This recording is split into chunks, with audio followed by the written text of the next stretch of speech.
I am here today with Marcia and Marty Melinger, and I'd like to start way back. Could you both of you, tell me something about your grandparents? Marcia, you want to start? Sure. My grandparents were born in Lithuania. They lived their lives up until their 20s in Lithuania, and they wanted to come to this country. My grandfather came here first, and he earned money to bring my grandmother and her children here to America.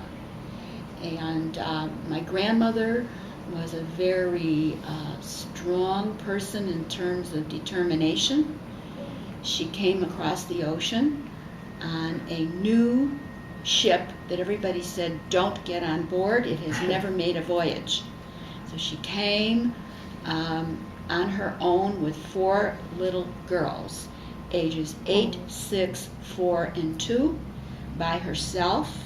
And she crossed the ocean. She was afraid her money would run out, so she bought trinkets at the port before she got on board, so that if her money would run out, she would sell the trinkets to the people that were in upper class. She was in steerage. Oh, how smart. And yes, and that's exactly what happened to her. She had to sell her trinkets so that she would have money when she got to Ellis Island. And my grandfather was waiting for her, but not at Ellis Island. He was in Indianapolis, and he sent for her when she got off the ship. But they wouldn't let her cross from Ellis Island to Indianapolis because the youngest child, who was a 2-year-old, had a clubbed foot. And the health authorities would not let her continue on the trip till they checked it out. They wanted to make sure she didn't have a disease. Oh. So my grandmother, who was afraid again that she would lose out her money, she became a cook for Ellis Island. They chose her because she was very clean. Her children did not have head lice. They didn't exhibit any serious diseases, so she was allowed to be a cook. Who took care of the children? My mother, at 8 years of age. So that's... How long did she have to stay there? She had to stay there 6 weeks. And then she could move on? And then she continued on by train to Indianapolis, where my grandfather met her. When he met her at the train, he said, I have to go to work. So I'll walk you over with all the packages to the little house that he rented. She knew not one word of English. Oh, my. And she had to get used to the food and the way that they conversed. And he just put her in the house and walked off to his job, which was selling clothing in a dry goods store. A dry goods store in those days was a clothing store that had everything from sheets and pillowcases to clothes and shoes. And she had to manage it. She had to get used to the food. This was in April, and just before Passover, and she knew not one word of English. That platter over on the wall over there is the last piece from the set of dishes she bought just before Passover. And I have a note in the back of that frame that says what year it was purchased and what month we think it was. We think it was April 1913, and we think this is probably one of 2 or 3 pieces left from that set. So I asked for it and I got it, and the note of where it came from is in the back of that frame. So that's the beginning of my grandmother and my grandfather. And Marty, you want to continue? Okay. I only had one set of grandparents that I recall in America. My father was the only person in his family who came to America. His parents and 6 or 7 brothers and sisters never came to America. They stayed in Poland, or what at that time was called Austria-Hungary. And they could have come to America, but they didn't want to. They were happy where they were. And we believe that most of them perished in the Holocaust, except for a few who managed to get out and end up in France. My mother's parents were here, and they lived in Humboldt Park. I remember as a child, we used to go to their house for Friday night dinners. And my grandmother died, I guess, when I was 5 or 6 years old. After that, my grandfather came to live with us, and he lived with us in Albany Park, where we moved. And in fact, he slept in the same room as me and my younger brother for about 6, 7 years, and we used to hear him coughing all night. He had asthma. When I was about 11 or 12 years old, he passed away. So I spent a lot of time with him because he was always sitting in the kitchen. He was a religious man. He was always sitting in the kitchen, either drinking tea or playing casino or solitaire. He couldn't speak English, and we used to speak in Yiddish. And I used to run errands for him. Like every day he'd give me a couple pennies and say, go get me the newspaper, the Forward, which was the Jewish newspaper. So I used to run down to the store and bring him the paper. And every time he caught me in the kitchen, he said, let's play casino. And I played a couple times, and then I got tired, and then I was avoiding him. So he stopped asking me after a while. My other dealings with him is I used to take him, he used to go to the synagogue every day, which was a half a block from our house. And I used to walk him there. We were living on the 3rd floor. And I used to walk him to the synagogue and then leave. He got back by himself, but he used to stay there all day long. After the services in the morning, they just sat there and either slept or talked to the other old people who were there. Bonding. Okay. You both seem to have had a pretty good religious bringing up and feelings behind this. Has that continued through your lives? More or less. We're not Orthodox, Okay. but we observe almost all the holidays, and Yes. we go to the synagogue, and when it's, for example, Passover time, we had the whole family over. It amounts to about 32 to 35 people. Oh my. Yeah. So we try to do that every year for at least one night. I used to do all the holidays in my house, but it's kind of hard to do that now. It's kind of confining. Yes. So my sons and their wives have taken over that part.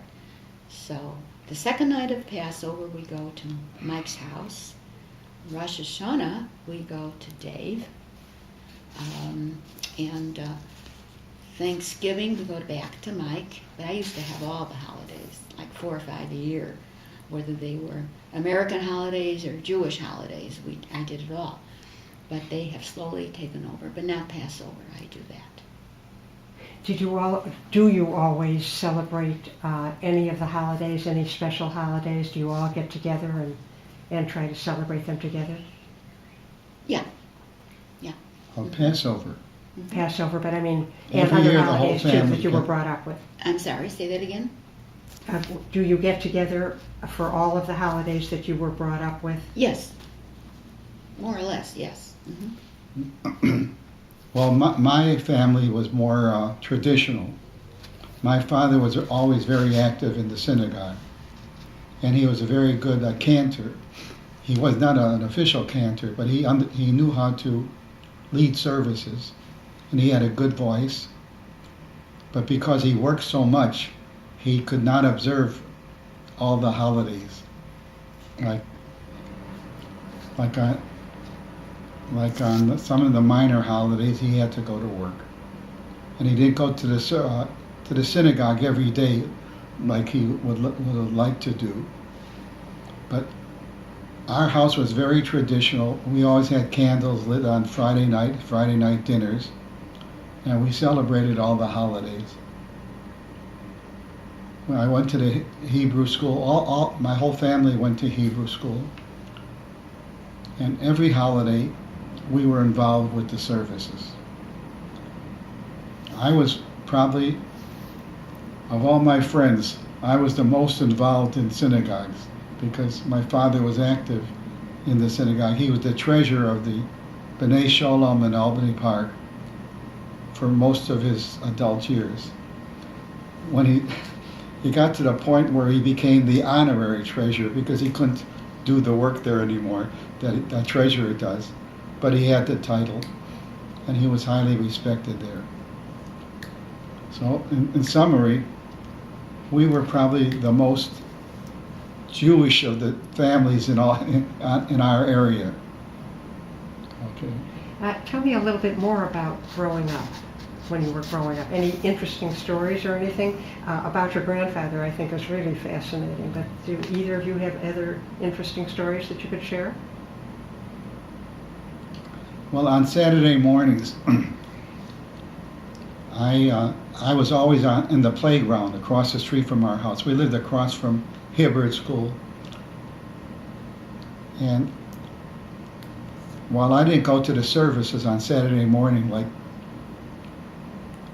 the involved people did, but after they finished around 12 or 12:30, the Gabbai from the synagogue would be walking home, and he passed by the school yard where I was playing, and he used to see me, and he used to go over to me. He says, "Will you go back to the synagogue and close the lights?" Because the Orthodox people would not turn the lights off or on.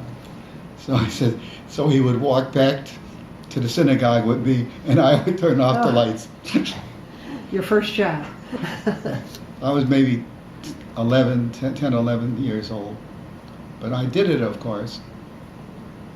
So otherwise, it was every day, every minute off, I was in the playground. That's where all the other kids my age and the older groups and younger groups were. My whole life was spent in the playground, playing baseball, pinners, and talking, and I was involved always with other kids, always boys. The girls didn't do that. Girls were elsewhere. You mentioned that sports was something that you were very interested in and participated in. Probably being on the playground is what started that. What kind of sports were you interested in and did you do? Baseball was the main one. Football was the next one.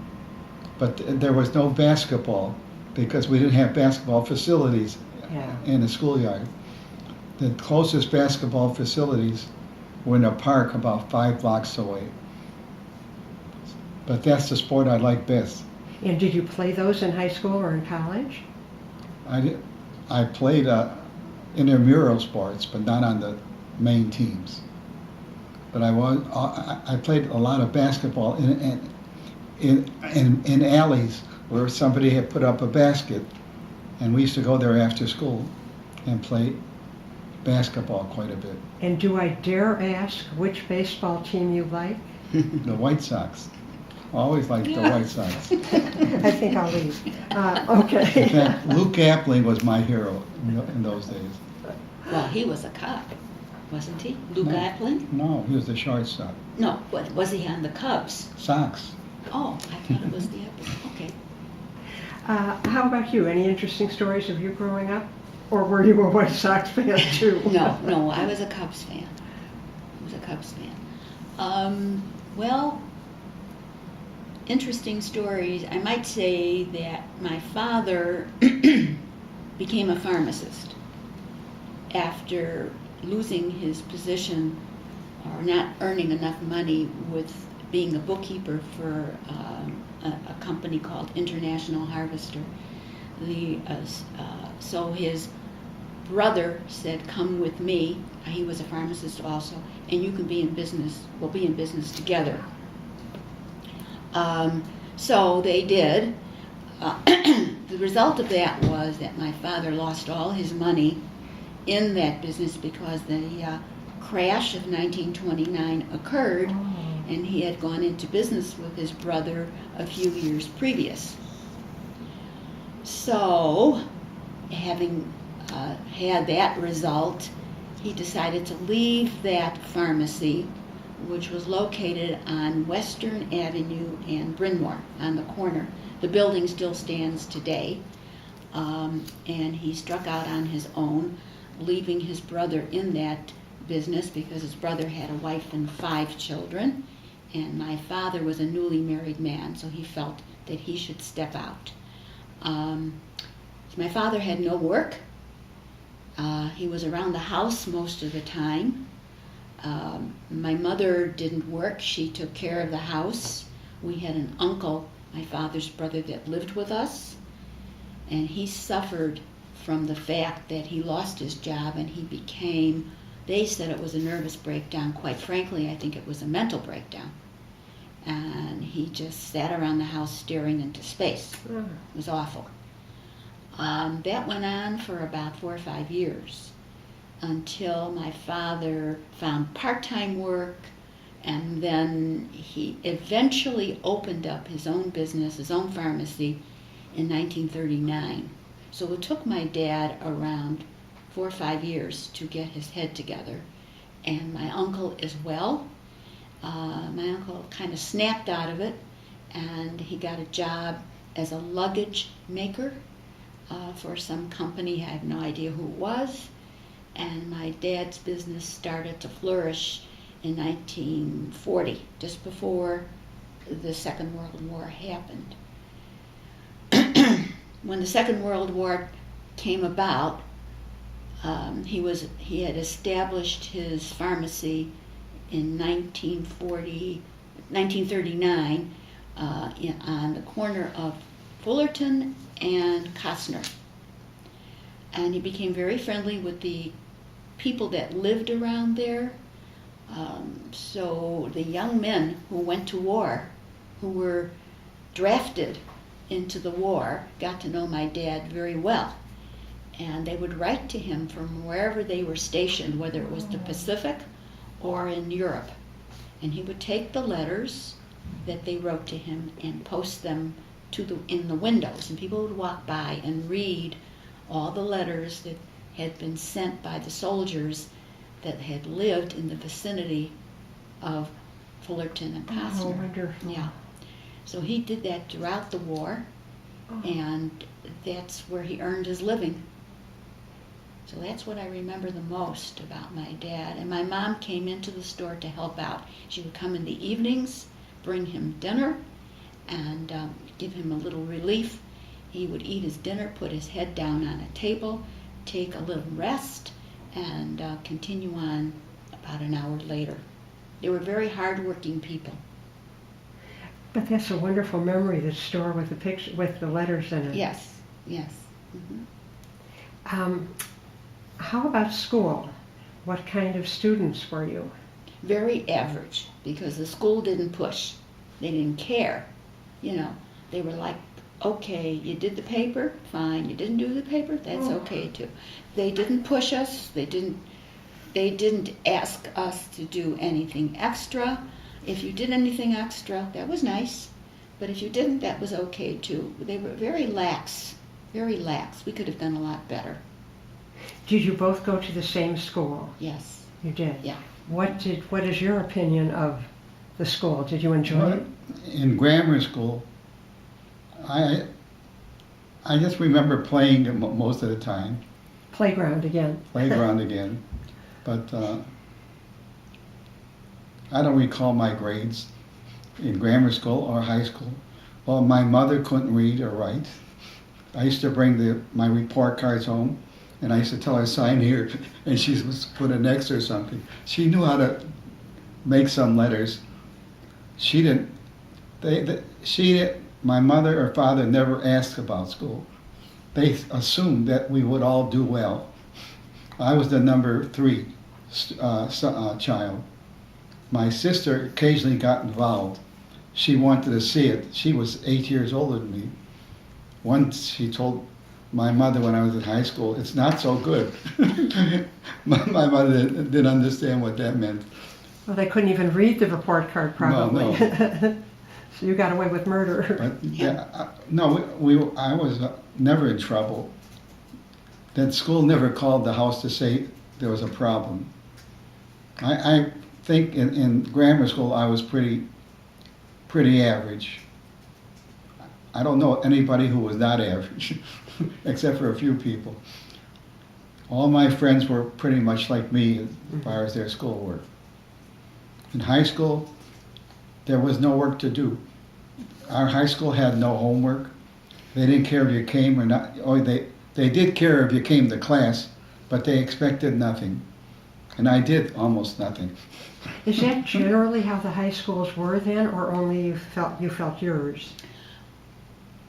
I don't know that. What high school were you in? Von Steuben. I don't know. It was a that- social school more, Yeah. more than an They had a academic. lot of clubs, not sororities, but or fraternities, just clubs which you could join on your own, that you organized on your own. The social aspect was important to the students, but the school didn't push on academics at all.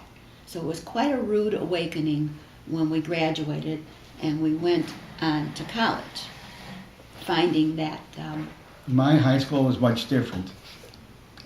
You did not go to Von? I went to Von, but I was in a club. We had about 15 or 20 people in our club, and these were my friends. We had jackets, with the name of our club on it. Leather? No, they weren't leather. Okay. We bought them on Maxwell Street. Maxwell Street is where people got bargains, and we had about 20 of them. What we did when we had girlfriends, we give the jacket to our girlfriend. Oh. So I had a couple in high school, and But only one jacket. well, no, at different times. Anyway, after school, we met outside of the school. Yeah, all the boys, that is. The girls went their way, and the boys went their way, and so most of the time we ended up in the schoolyard again, playing whatever games we played. When we got older, it got different. When I became 14 or 15, I worked in various places: drugstore, grocery store, delivering groceries, a fruit store. And I remember when I was about 15 or 16, a very close friend of my father had a grocery store on Kedzie Avenue, half a block from our home. And something happened during the night where all of his fixtures collapsed and all the groceries fell on the floor. Oh. So my father and I went over there to help him put the shelves back on and restock all the cans in their proper places. But anyway, I delivered. I didn't work for that friend of ours. I worked in another grocery store. And in the fruit store, I used to deliver fruits. And always on the way, I liked certain kind of fruits, like peaches. I always took one or two for myself. That's how you got paid. No, I got a salary. In 1941, I was delivering newspapers as another job. The neighborhood papers. I had a red wagon and stacked up with papers, like 100 or 200 papers. I used to go into backyards and go up the stairs and deliver the papers to certain addresses. And it was not a good job. No. A lot of dogs would chase me and things like that. The war was going on then. So one day I was delivering the papers. I think it could have been 1942, when the war was not good for America. And I was delivering the papers, and I was supposed to collect money from the people. Yeah. And I was having a terrible day. Nobody was giving me any money. I wasn't doing what I was supposed to do. I got so disgusted with all my paper customers, so I took my wagon, and in an alley close by, they were collecting paper for the war effort. I don't know, many people may not remember, but in those days, paper was turned in for recycling to make rubber or something. I took the whole wagon, the whole 150 papers, and I took them into the place where they're collecting the papers. I says, take them all. The heck with the job. The job didn't pay hardly anything anyway. But then I had a long-term job at a drugstore a couple blocks from my house, near where she lived. And that job I took seriously. I worked 3 or 4 days a week. So all through my teenage years and through high school, I had jobs. That's I wasn't good. lazy. Yeah. The best thing about the drugstore is when I went home at night, I used to take one of those little pints of ice cream with me. When I got home, I had a party. So you had fruit or ice cream? Great. How did you two meet? Pardon me? How did you two meet? Oh, that came much later. Oh, That came 10 years later, probably. Maybe more. It came right after I came back from the Army. That was 1955. I came back, I think, in June of 1955, and I met her